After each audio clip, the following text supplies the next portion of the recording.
오늘도 우리 기뻐하는 교회 수예배 함께 하시는 여러분들을 주님의 이름으로 사랑하고 축복합니다. 다 함께 사도신경으로 우리 신앙을 고백하겠습니다. 전능하사 천지를 만드신 하나님 아버지를 내가 믿사오며 그 외아들 우리 주 예수 그리스도를 믿사오니 이는 성령으로 잉태하사 동정녀 마리아에게 나시고 본디오 빌라도에게 고난을 받으사 십자가에 못 박혀 죽으시고 장사한 지 사흘 만에 죽은 자 가운데서 다시 살아나시며 하늘에 오르사 전능하신 하나님 우편에 앉아 계시다가 저리로서 산자와 죽은 자를 심판하러 오시리라.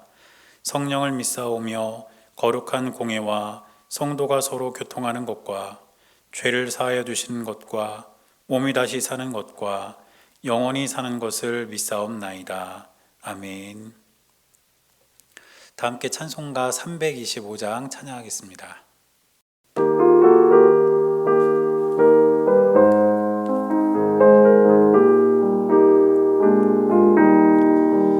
예수가 함께 계시니 시험이 오나 겁없네.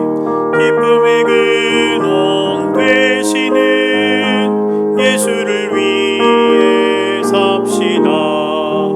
날마다 주를 섬기며 언제나 주를 기리고 그 사랑 안에 살면서 딴 길로 가지 맙시다. 이 세상 사는 동안에 주 이름 전파하면서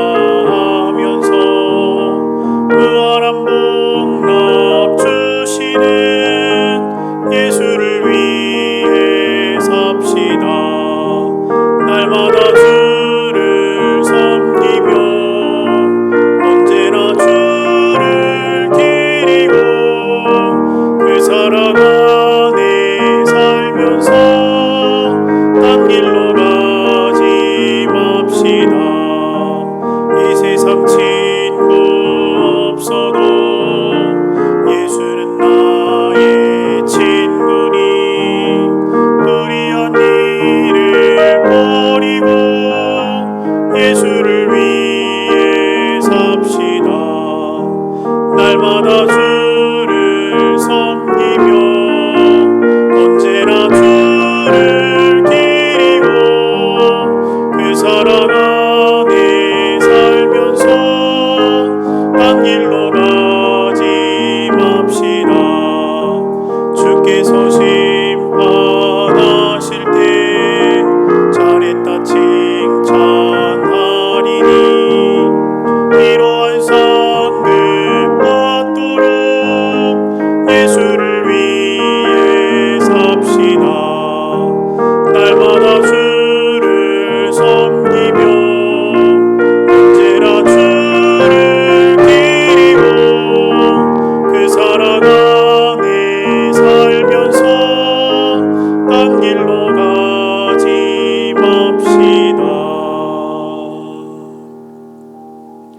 우리 시간에는 함께 합심해서 기도하겠습니다. 먼저는 오늘 예배와 우리 교회를 위해서 기도하겠습니다. 오늘 우리가 드린 예배를 통해서 하나님께서 우리에게 주신 은혜를 우리가 가득 누리는 그런 시간 될 수 있도록 해달라고 우리 함께 기도하고, 또 우리 기뻐하는 교회가 이 지역에 꼭 필요한 교회, 영혼을 구원하는 교회가 될 수 있기를 우리가 기도하겠습니다. 그리고 두 번째로는 우리 나라와 세계를 위해서 기도하겠습니다. 여전히 코로나 바이러스 때문에 우리가 일상을 회복하지 못하고 있습니다. 하나님께서 은혜와 긍휼을 베풀어 주시기를, 그래서 이 고통의 시간이 속히 지나가기를 우리가 함께 기도하겠습니다. 그리고 마지막으로는 여러분들의 삶을 위해서 여러분들 각자의 기도의 제목을 가지고 우리 함께 기도하겠습니다. 함께 기도하시겠습니다.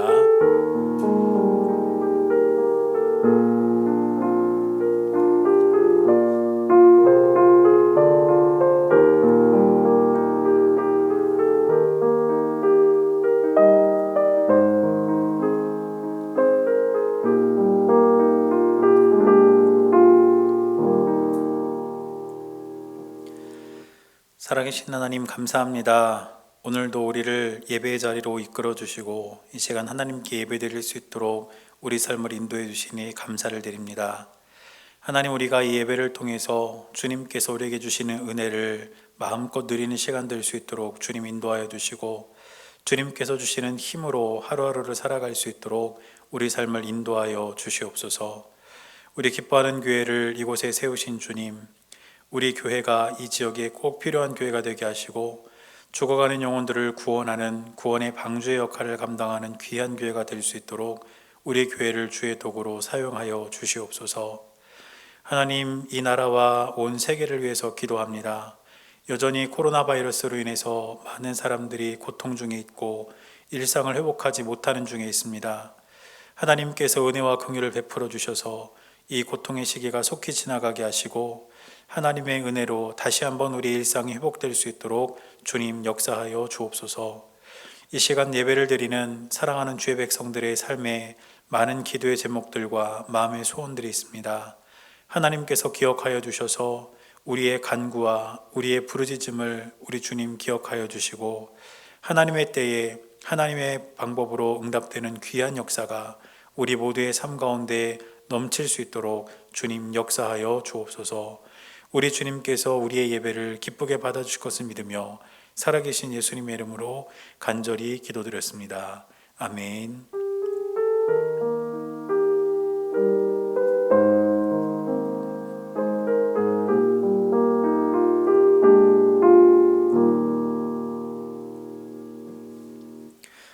오늘 우리에게 주시는 하나님의 말씀은 시편 36편 1절에서 12절까지 말씀입니다.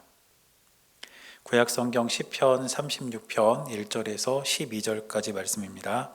제가 말씀을 봉독할 때에 여러분도 함께 말씀을 보시기 바랍니다. 악인의 죄가 그의 마음속으로 이르기를 그의 눈에는 하나님을 두려워하는 빛이 없다 하니, 그가 스스로 자랑하기를 자기의 죄악은 드러나지 아니하고 미워함을 받지도 아니하리라 하미로다. 그의 입에서 나오는 말은 죄악과 속임이라. 그는 지혜와 선행을 그쳤도다. 그는 그의 침상에서 죄악을 꾀하며 스스로 악한 길에 서고 악을 거절하지 아니하는도다.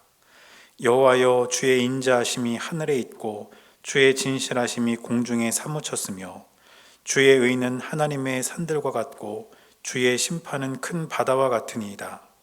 여호와여, 주는 사람과 짐승을 구하여 주시나이다. 하나님이여, 주의 인자하심이 어찌 그리 보배로우신지요. 사람들이 주의 날개 그늘 아래 피하나이다. 그들이 주의 집에 있는 살진 것으로 풍족할 것이라. 주께서 주의 복락의 강물을 마시게 하시리이다. 진실로 생명의 원천이 주께 있사오니 주의 빛 안에서 우리가 빛을 보리이다. 주를 아는 자들에게 주의 인자하심을 계속 베푸시며 마음이 정직한 자에게 주의 공의를 베푸소서. 교만한 자의 발이 내게 이르지 못하게 하시며 악인들의 손이 나를 쫓아내지 못하게 하소서. 악을 행하는 자들이 거기서 넘어졌으니 엎드러지고 다시 일어날 수 없으리이다. 아멘.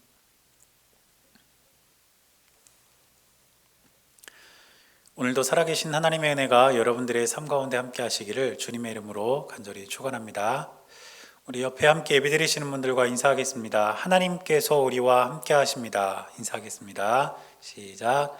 하나님께서 우리와 함께 하십니다. 여러분, 어제도 눈이 조금 왔고 오늘 보니까 기온이 조금 오르기는 했는데 여전히 춥더라고요. 아무쪼록 이 겨울 여러분 건강 늘 유의하시고, 우리가 다시 만나서 함께 예배드릴 때까지 늘 주님 은혜 안에서 평안하시기를 바랍니다.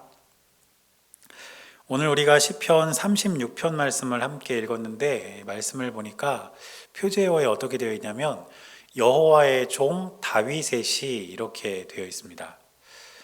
우리가 수요일마다 계속 시편 말씀을 함께 보고 있는데 거의 대부분이 다윗이 지은 시를 우리가 보고 있습니다. 그리고 시들을 보면 우리가 가장 많이 발견할 수 있는 표제어는 그냥 간단하게 다윗의 시 이렇게 되어 있는 표제어가 제일 많아요. 그런데 오늘 우리가 읽은 36편의 표제어를 보니까 다윗에 대해서 한 가지 수식어가 붙어 있습니다. 그게 뭐냐면 여호와의 종이라는 것이죠. 여러분이 아시는 것처럼 다윗은 이스라엘의 왕입니다. 백성들을 통치하고 백성들을 다스리는 사람이에요. 그런데 다윗은 그렇게 백성들 앞에서는 왕이고 그들을 통치하는 군주였지만 하나님 앞에서는 철저하게 낮아져서 자신이 하나님의 종이라고 고백하고 있다는 것입니다. 그래서 다윗은 평생을 겸손하게 낮아져서 하나님을 주님으로 모시고 하나님을 주인으로 그렇게 모시고 살았던 하나님의 종이었다는 것입니다. 여러분, 하나님을 나의 주님, 나의 주인, 그렇게 여기고 살아가는 이런 다윗과 같은 삶이 사실은 가장 가치 있고 가장 귀한 삶이라는 것을 우리는 잊지 말아야 됩니다. 그런데 여전히 세상의 많은 사람은 하나님의 종이 되기를 거부해요. 그리고 오히려 세상의 종이 되어서 살아가는 사람들을 우리가 봅니다. 세상 가치에 매여서 세상 가치의 노예가 되어서 살아가는 사람들이 너무 많다는 것이죠. 예를 들면 어떤 사람들은 돈의 종이 되어서 살아가는 사람들이 있어요. 돈만 보고 쫓아가는 사람들. 그 돈이라면 모든 것을 다 내던질 만큼 그렇게 돈만을 쫓아서 살아가는 사람들은 돈의 노예고 돈의 종입니다. 또 어떤 사람들은 권력을 따라서 살아가는 사람들이 있죠. 그 권력을 얻기 위해서 모든 것을 쏟아붓는 사람들이 있다는 거예요. 그런 사람들은 권력의 노예고 권력의 종입니다.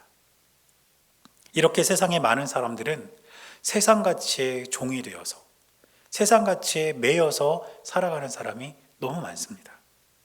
그러나 제가 간절히 바라고 기도하는 것은 저와 여러분들은 세상 가치의 노예가 되어서 세상의 종으로 살아가는 삶이 아니라 하나님을 나의 주님으로 모시고 우리 주님을 내 마음 가운데 모시고 하나님의 종으로 다윗과 같이 여호와의 종으로 살아갈 수 있는 저와 여러분들의 삶이 될 수 있기를 주님의 이름으로 간절히 축원합니다. 그런데 사실은 세상의 종이 되어 사는 사람도 문제지만 더 문제가 많은 사람이 있습니다. 그게 누구냐면 자신을 세상의 주인이라고 여기며 살아가는 사람들이에요. 그리고 시편에서는 종종 이런 사람들을 뭐라고 표현하냐면 악인이라고 표현합니다. 자신을 세상의 주인이라 여기고 세상의 모든 것을 자기 손으로 다 주무를 수 있다고 그렇게 여기고 살아가는 악인들이 있다는 것이죠. 오늘 시편에도 보니까 다윗이 그런 악인의 모습을 표현하고 있는 것을 보게 됩니다. 먼저 1절을 보니까 다윗은 이렇게 기록합니다. 악인의 죄가 그의 마음속으로 이르기를 그의 눈에는 하나님을 두려워하는 빛이 없다 하니. 여러분 무슨 말입니까? 악인들은 하나님을 두려워하지 않는다는 거예요.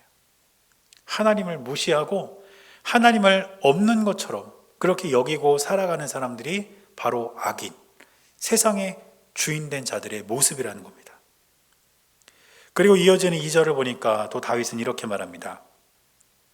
그가 스스로 자랑하기를 자기의 죄악은 드러나지 아니하고 미워함을 받지도 아니하리라 함이로다. 악인들은 어떻게 말한다는 겁니까? 내 죄는 드러나지 않을 거야. 나는 사람들로부터 미워함을 받지도 않을 거야. 이렇게 말한다는 거죠.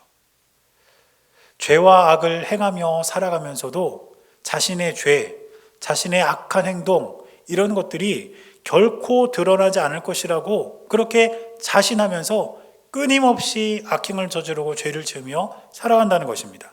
그러면서도 뭐라고 말하는 걸까요? 나는 사람들로부터 미워함을 받지도 않는다. 이런 이야기를 하면서 살아간다는 것입니다. 또 내려가서 3절을 보니까 악인들은 또 이렇게 이야기합니다. 그의 입에서 나오는 말은 죄악과 속임이라.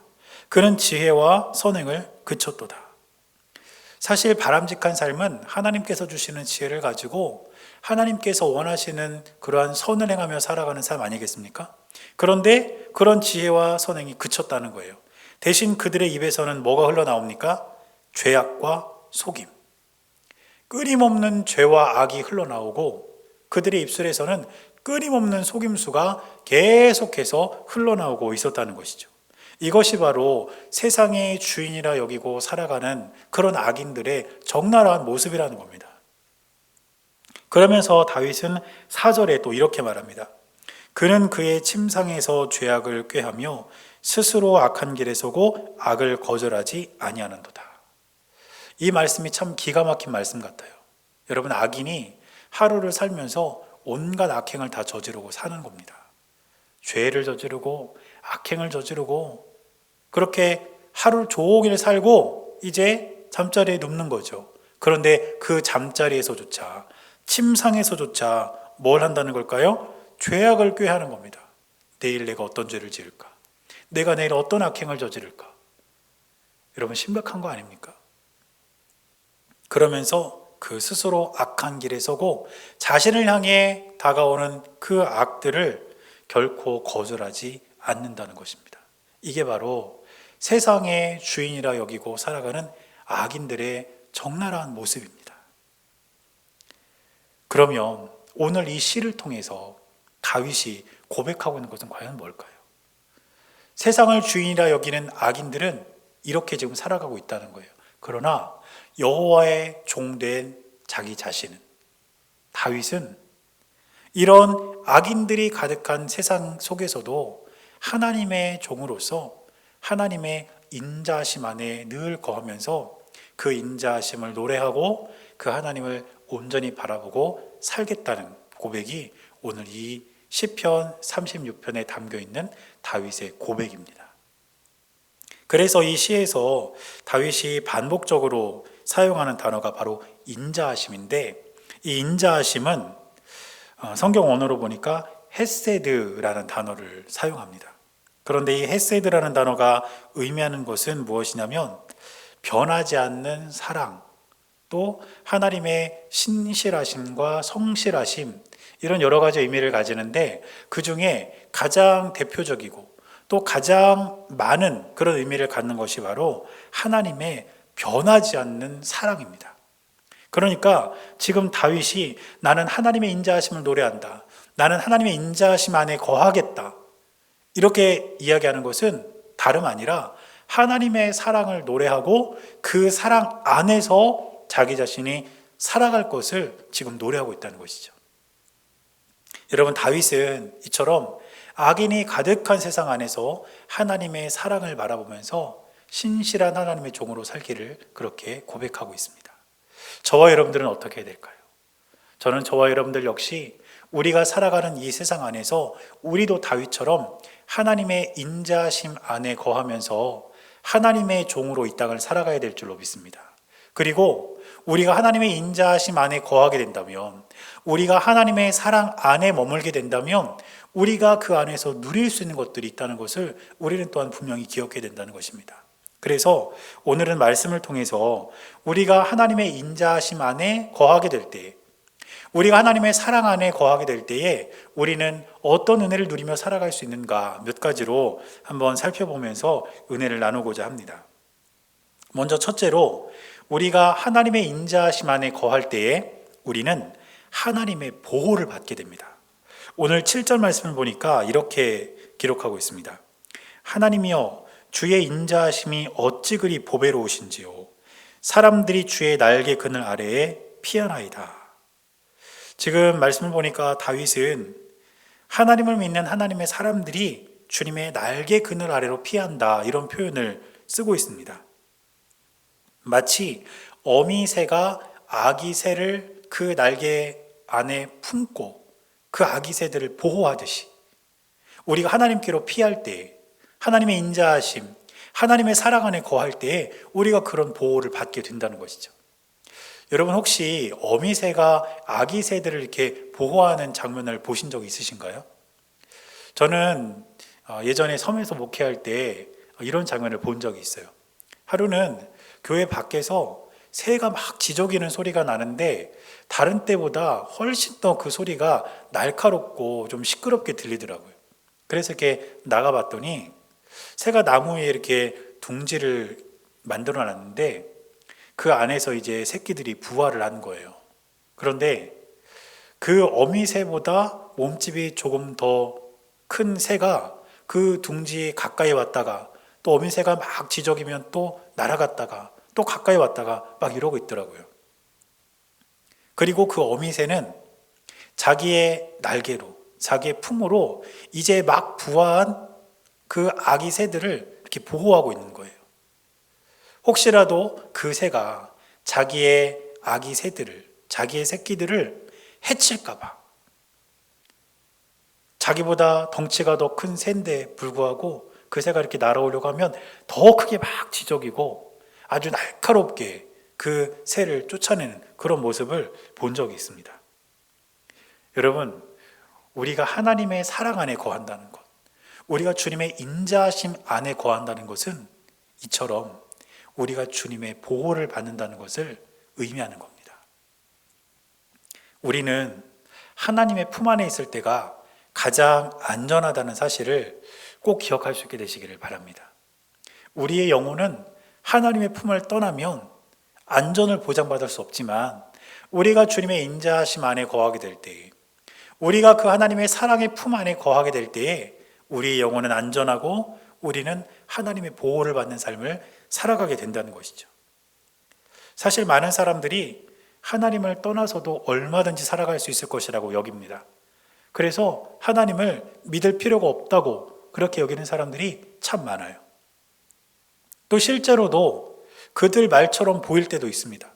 하나님 안 믿는 사람들이 더 형통한 것처럼 보이기도 하고, 하나님 믿지 않는 사람들이 더 잘 사는 것처럼 그렇게 보이기도 하죠. 그러나 여러분 꼭 기억하시기를 바랍니다. 우리가 하나님의 품을 떠나면 우리는 결코 안전을 보장받을 수가 없습니다. 우리는 하나님의 품 안에 있을 때가 가장 안전하고 하나님의 인자하심 안에 거할 때가 가장 우리는 포근한 그런 장소에 있다는 것을 꼭 기억하시기를 바랍니다. 그러면 그렇게 우리를 보호하시는 하나님께 대한 우리의 응답은 무엇이 되어야 할까요? 여러분, 아기 새들이 자기를 보호해주는 어미 새에게 그런 보호와 또 그런 어떤 안전하게 돌보는 그런 상황 속에서 어떻게 응답하는 것이 마땅한 일일까요? 그 어미 새를 더 의지하는 거죠. 그 어미 새를 더 사랑하는 거예요. 그게 아기 새들이 어미 새에게 보일 수 있는 응답이 아니겠습니까? 마찬가지입니다. 우리를 하나님의 인자하심 안에 두시고 우리를 보호하시는 하나님, 그 하나님께 대해서 우리가 마땅히 들어야 될 응답은 무엇입니까? 그 주님을 더욱 의지하는 겁니다. 의지하는 내 주를 더욱 의지하는 거예요. 그리고 그 하나님을 더욱 사랑하는 겁니다. 내 구주 예수님을 더욱 사랑하는 것이죠. 그것이 바로 우리를 보호하시는 하나님께 대한 우리의 응답이 되어야 할 줄로 믿습니다. 그래서 간절히 바라고 기도하는 것은 저와 여러분들이 항상 우리 하나님의 인자하심 안에 거하면서 우리 주님의 보호를 받고 또 우리를 보호하시는 하나님을 더욱 의지하고 더욱 사랑하는 그런 저와 여러분들의 삶이 될 수 있기를 주님의 이름으로 간절히 축원합니다. 그리고 두 번째는 우리가 하나님의 인자하심 안에 거할 때에 하나님의 보호뿐 아니라 하나님의 돌봄을 받게 된다는 것입니다. 오늘 8절 말씀을 보니까 이렇게 기록하고 있습니다. 그들이 주의 집에 있는 살진 것으로 풍족할 것이라. 주께서 주의 복락의 강물을 마시게 하시리이다. 지금 다윗은 하나님의 돌봄을 받게 된다는 것에 대해서 두 가지로 표현을 하고 있는데, 첫째는 뭐냐면 주의 집에 있는 살진 것으로 풍족할 것이라. 이게 첫 번째 표현이고, 두 번째는 주께서 주의 복락의 강물을 마시게 하시리이다. 이게 두 번째 표현입니다. 먼저 첫 번째 표현, 주의 집에 있는 살진 것으로 풍족할 것이라. 어떤 장면이 느껴지시나요? 우리가 배고플 때 줄인 우리의 배가 채워지는 것, 하나님께서 우리를 먹여주시는 것. 여러분, 이 장면이 생각나지 않으십니까? 우리를 하나님께서 돌봐주신다는 것은 하나님께서 우리의 필요를 채워주신다는 겁니다. 특별히 그것을 표현하기 위해서 이제 하나님이 우리를 먹여주신다, 배고픈 우리에게 먹을 것을 주신다, 이런 표현을 지금 다윗은 사용하고 있는 것이죠. 여러분, 하나님의 인자하심 안에 거한다는 것, 하나님의 사랑 안에 거한다는 것은 이처럼 우리가 하나님께로부터 우리가 필요한 것들을 공급받는 것을 의미합니다. 오늘 다윗의 표현과 같이 주의 집에 있는 살진 것으로 우리는 풍족하게 먹을 수 있다는 거예요. 얼마 전에 저희 어머니하고 이렇게 통화를 하는데 저희 어머니가 제 동생하고 이렇게 이야기한 그런 이야기를 해주시는데 재밌는 이야기를 하시더라고요. 제 동생의 아들이 있는데, 그러니까 저한테는 조카죠. 한 4살 정도 됐습니다. 아직 어려요. 그런데 하루는 제 동생이 어머니하고 통화를 하면서 자기 아들을 보고 그렇게 이야기를 하더래요. 조그만 게 되게 많이 먹는다는 거예요. 하루에 간식값을 이렇게 이리저리 따져봤더니 뭐 밥, 간식, 과일 뭐 이런 거 따져봤더니 하루에 10,000원도 더 먹는데요. 그러면서 아유 조그만 게 되게 많이 먹어요. 뭐 이렇게 이야기를 하더라는 거죠. 그러니까 뭐 한 달로 따지면 30만 원도 더 들어간다는 거 아닙니까?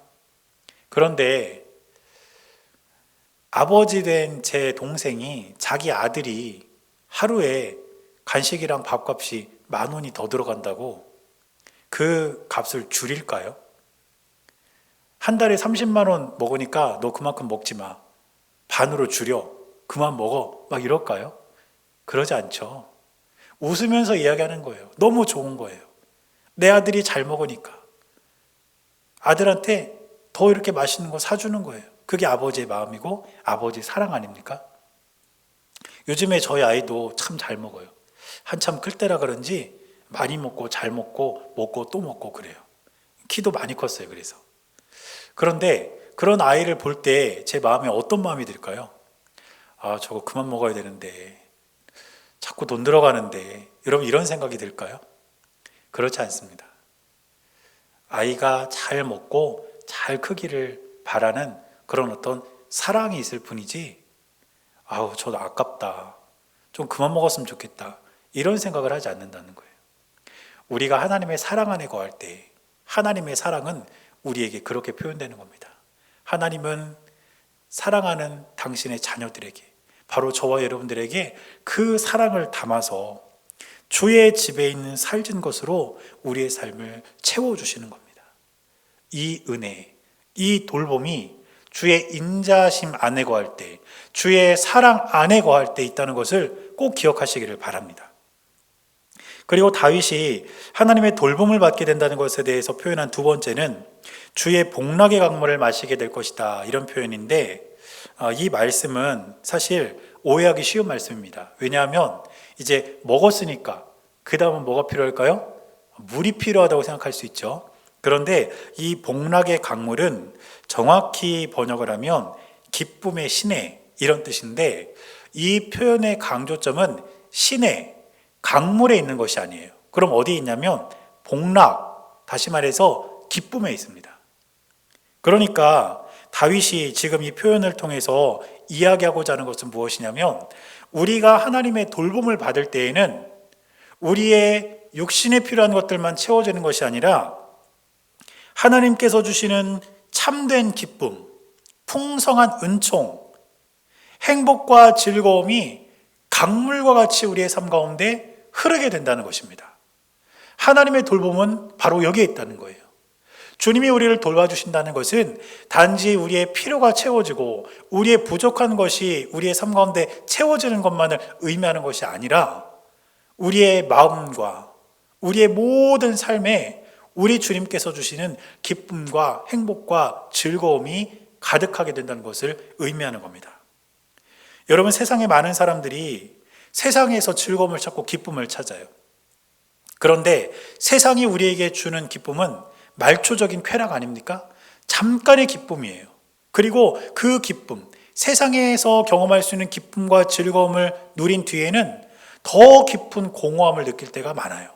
그러나 하나님께서 저와 여러분들을 돌봐주시면서 우리의 삶 가운데 끊임없이 부어주시는 기쁨은 우리의 삶 가운데 시내와 같이 흐르게 하시는 그 기쁨과 즐거움은 영원한 기쁨이고 세상이 줄 수 없는 기쁨이고 우리의 삶 가운데 넘치도록 부어주시는 하나님의 은혜라는 것을 꼭 기억하시기를 바랍니다.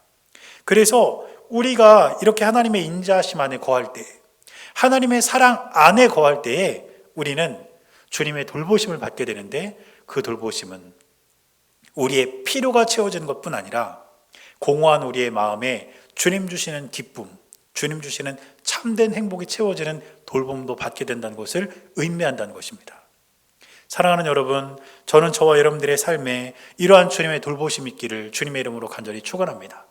우리의 삶의 부족한 부분들이 채워지고 우리의 삶에, 우리의 마음에 하나님께서 주시는 참된 기쁨과 행복이 가득 넘치는 은혜가 우리 모두에게 있게 되시기를 주님의 이름으로 간절히 축원합니다.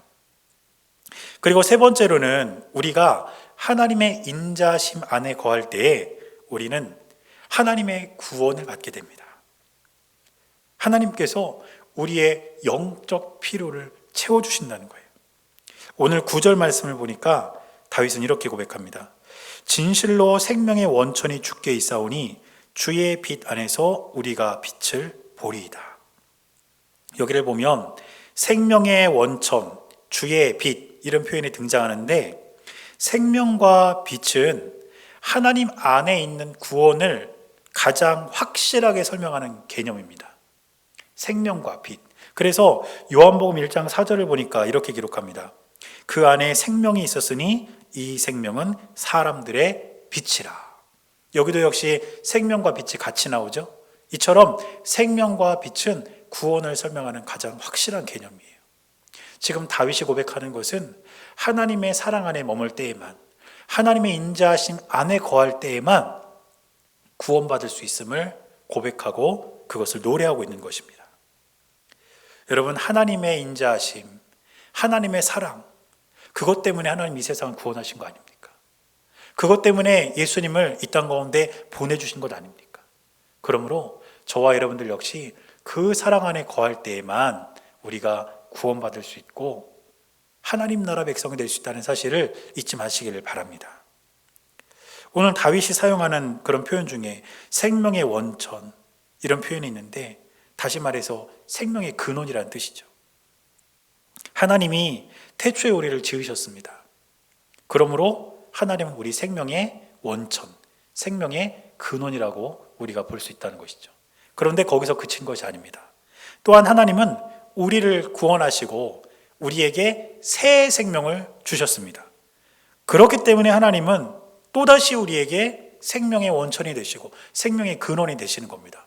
우리를 구원하시는 분이 되었고 우리는 하나님의 인자하심 안에서만 참된 구원을 누릴 수 있게 되었다는 것입니다. 또 다윗은 빛에 대해서 말하는데 오직 주의 빛 안에서만 우리가 빛을 볼 수 있다 이렇게 고백하고 있습니다. 사실 세상에는 참된 빛을 가장하고 있는 가짜 빛들도 많아요.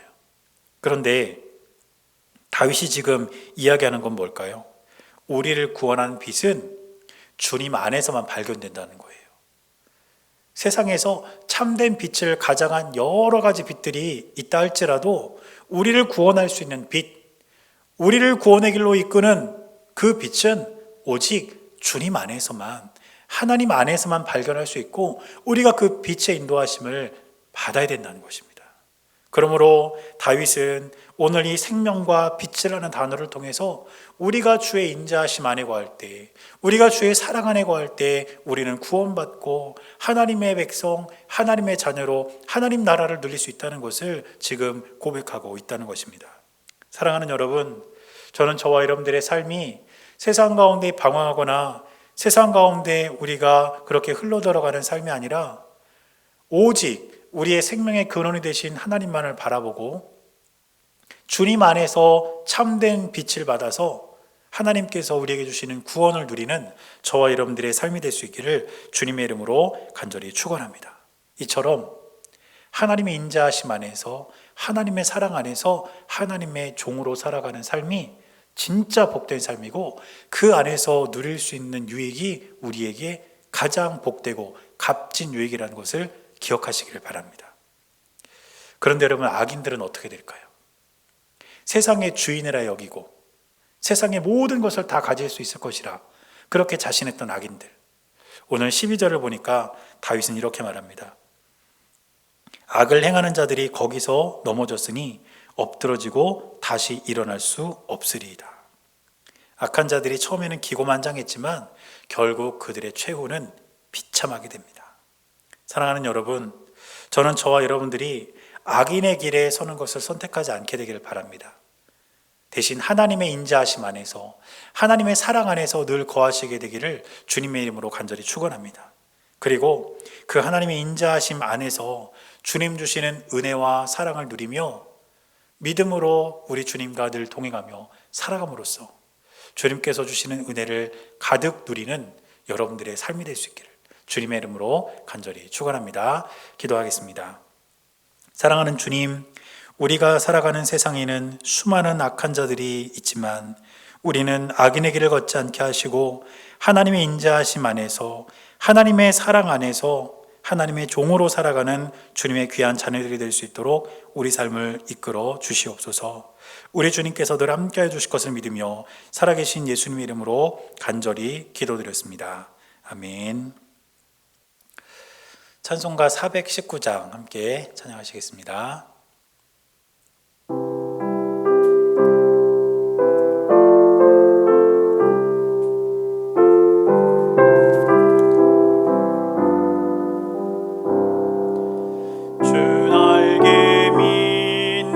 편안히 쉬네. 밤 깊고 비바람 불어쳐도 아버지께서 날 지켜주시니 거기서 편안히 쉬리로다. 주 날개 밑 편안하다. 그 사랑 끈을 짜니뇨. 주 날개 밑 내 쉬는 영혼 영원히 거기서 살리.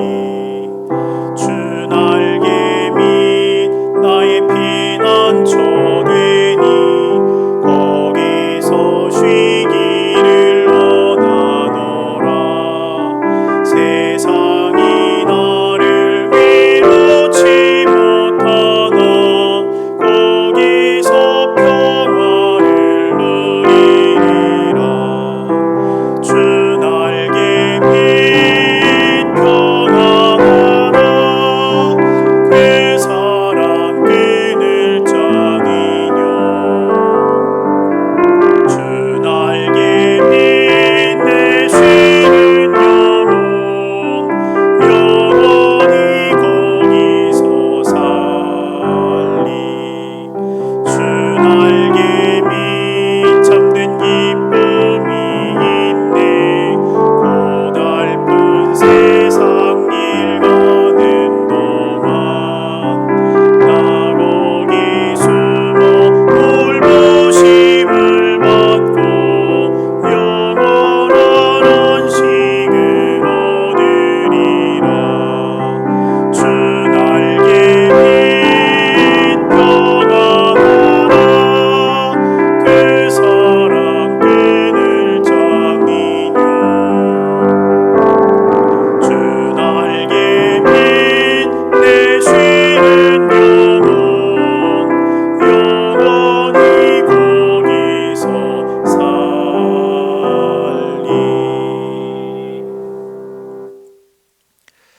오늘도 다시 한번 우리 기뻐하는 교회 예배 함께 하신 여러분들을 주님의 이름으로 사랑하고 축복합니다. 특별한 광고는 없습니다. 날씨가 조금 풀리기는 했는데 그래도 아직 추우니까 아무쪼록 여러분 주님 안에서 늘 강건하시기를 바랍니다. 제가 축도하고 오늘 수요 예배 마치겠습니다. 이제는 우리 주 예수 그리스도의 은혜와 하나님 아버지의 크고 놀라우신 사랑과 성령님께서 함께 하시는 귀하고 복된 은혜가 하나님의 인자하심 안에 거하며 그 사랑 속에 살아가기를 결단하는 사랑하는 주의 백성들의 모든 삶 가운데 이제로부터 영원토록 함께 하시기를 주님의 이름으로 간절히 축원하옵나이다. 아멘.